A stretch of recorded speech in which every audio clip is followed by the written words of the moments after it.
for me the day before, just generally enjoying the casual touching that we could sometimes do without awkwardness. I wondered how long it would be before that wore off completely. Maybe it never would. Disrupting my silent mulling, she eventually whispered, "Can we talk about the day you left, when we trailed off as my body went rigid?" I squeezed my eyes shut, uncertain if I was ready to even begin thinking of it, let alone talking about it. "Do we really have to?" I asked, pleading as I tilted my head to gaze at her. She frowned, and looked away, biting on her lip, before answering, "It seems kind of important, you know." Her eyes darted to mine, just as anxious as I likely felt, and I ground my teeth. She probably needed it more than me, I decided. As insecure and nervous as she'd always been, I figured that entire day probably destroyed any good I'd ever done for her confidence, and anything else. I lifted myself away from her and quickly blurted everything that I knew would never be enough.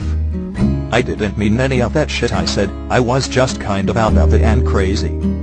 I took it out on you like a dickhead," and then I paused as I recalled her palm smacking my face, and sighed, "I deserved what you did, and more." She shook her head, her lip still trapped between her teeth, as she objected in a stricken voice, "No one deserves that, Edward," and pulled her knees to her chest. "Great," I sighed, hating seeing her in that goddamn fetal position. "Even Newton?" I forced a smile in an attempt to lighten shit up, but it didn't work. She shifted her eyes to the floor, and swallowed. "I made you make love to me." My jaw dropped in disbelief, and I scoffed. "Bella, that was not lovemaking," I replied, my voice seeping with disgust that I had never even given her proper basis for comparison. That day was all sheerly new, and I couldn't even remember treating trash like Stanley that atrociously. My chest burned as the images flooded my head, unbidden. My fingers in her flesh, shoving and bruising. I shuddered away from the memory, and diverted my gaze, unable to look her in the eye. I was bitter that it had been brought up when things had been going so pleasant. Bella sighed. "I don't care about semantics. It was my fault." I shook my head, chuckling humorlessly as I avoided her gaze. "It takes two." And so we spent the next hour going back and forth, fighting like greedy dogs over the entirety of the meaty blame.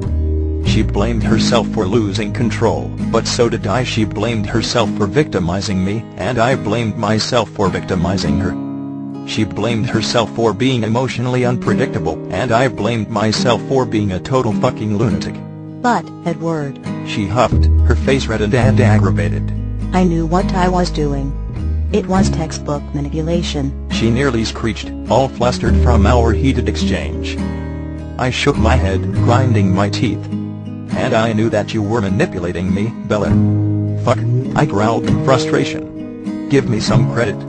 Ignoring my logic, she continued, "I knew you'd regret it." Nodding her head in certainty, she added, "I was just being selfish." I couldn't stand hearing her downing herself so fucking completely. I kept arguing, "I let you do it and I couldn't even stop myself." She scoffed. "I didn't want you to." "I didn't want you to want me to," I countered. Raising her chin, her eyes flashed in fury. "Well, I told Alice and Rose all about the fire, and your mother."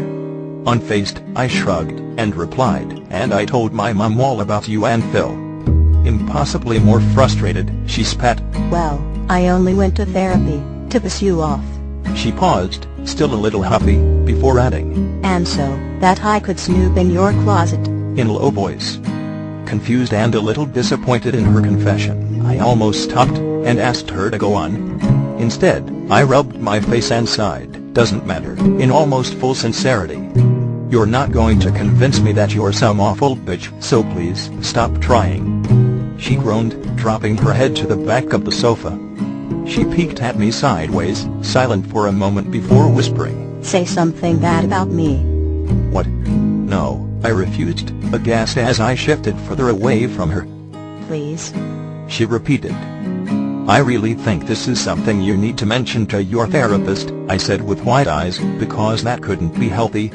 She huffed, and sat up straight, looking me in the eye. "Don't you see, Edward? You put me on a pedestal and I'm not perfect." She raised her chin, jutting out her chest with confidence. "Say it. I'm not perfect." Looking away, I shook my head. No. Annoyed, she puffed again. There has to be something about me that just annoys the crap out of you. When I failed to answer, she heaved a sigh of defeat. Truthfully, the fact that she thought so little of herself annoyed the crap out of me, but before I could say it, I met her gaze and knew that it wouldn't be enough. Her eyes were closed, and she had a deep frown gracing her lips as she spoke. Living up to your skewed interpretation of me is it's just so much pressure, Edward. She opened her eyes, sad and pleading. Fuck, I groaned, and sank into the leather, battling the urge to kick my feet, like some petulant 2-year-old.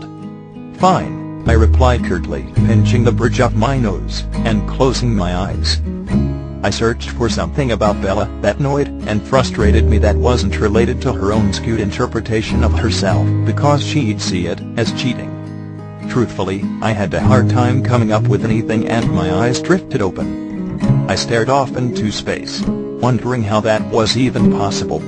Even as me and Carlisle annoyed each other, I was certain of it. As painful as it was to do, I could even remember my mom and dad arguing when I was little. Bella was waiting, licking her lips in anticipation as I fought to find a flaw in her. She was right. No one is perfect.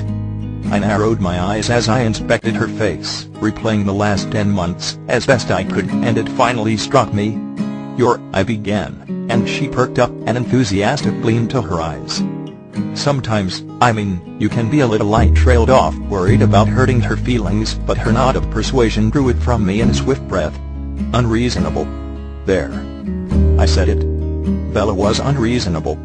I braced myself for some sort of bitterness, but instead, she grinned and nodded. Encouraged, I added, irrational, even. And shrugged. She threw her hands up in the air. I know, right? She began laughing, a deep, freeing sound. I'm totally crazy, I swear. I watched her as she giggled and snorted and composed herself after many moments. Thank you. She eventually sighed, appearing relieved, as another rogue chuckle escaped her lips. I pursed my lips as I observed her, and suddenly, I was curious. Do me? I asked. She shifted her gaze to mine and asked. Huh? Her smile faltering. Do me? I repeated, rolling my eyes. I have my own pedestal here. Knock me down. She blanched, her eyes growing wide. Why? No way. She insisted. I already called you an asshole, doesn't that count? I narrowed my eyes. No, that's completely fucking unfair. I showed you mine, it's your turn, I persisted before adding meaningfully, stop being unreasonable. She swallowed nervously, wringing her hands, and I waited. She drew her bottom lip between her teeth, chewing on it and appearing in deep concentration. Now understanding her earlier behavior, I leaned forward in anticipation, curious and eager. We are one fucked up pair, I thought in amusement, getting our jollies from insulting one another. Her Carmen would have a field day. Suddenly she stirred, turning to me with a hesitant expression. I've got one, she declared, and I nodded enthusiastically, furrowing my brow in absorption. She cleared her throat and said, You're too hard on yourself, and doesn't count. I interrupted brusquely, remembering how I could have used the same cop-out. She met my glare and scowled. You didn't let me finish. With another sigh, she continued. You think you aren't deserving of certain things, so you deprive yourself, and sometimes it ends up hurting the other people's feelings.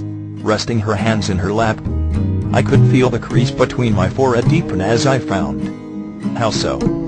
I asked. She shifted uncomfortably, diverting her gaze to her hands in her lap. You know, like with the food yesterday.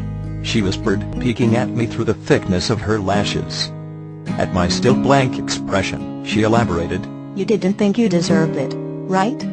Even though you wanted it. I nodded in honesty, recalling how awful I'd felt that she'd spent so much time making me breakfast. Well, it wasn't your intention, but I put a lot of effort into it, and all I heard was you not wanting it. She finished, her face a curious shade of red as she gulped. Oh. I pursed my lips and nodded in understanding, though I'd already figured this much at the time. I knew her far better than she gave me credit for. I smiled at her, but she shook her head. It applies to other things, Edward.